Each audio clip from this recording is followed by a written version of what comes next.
Sasa bwana, mshikaji anakuja dukani, anakwambia nahitaji laptop ambayo inaweza kanisaidia kwenye performance kubwa, na inaweza kanisaidia kwenye kazi za graphic design. Naambia zinapatikana. Sasa namuuliza unahitaji brand gani?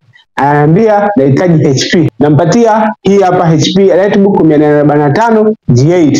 Namwambia laptop hii ina performance kubwa zaidi, itaweza kukusaidia na itakutosheleza zaidi. Namwambia laptop hii ina RAM ya 16 na ikiwa na SSD ya 256. Laptop hii ina OSI port na ikiwa na fingerprint scanner na hii Bang & Olufsen speaker, na pia ikiwa na backlight keyboard ambayo itamsaidia kwenye kazi zake hata akiwa anafanya kazi usiku. Generation ya 11 ikiwa inatumia Ryzen 5 Pro. Pia bei gani? Naambia hii ni 700,000 tu. Anasema bei yake hiyo ni kubwa mno. Naambia okay, ndugu yangu una shilingi ngapi? Anasema hii na 500,000. Jamani, kweli laptop hii upate kwa 500,000?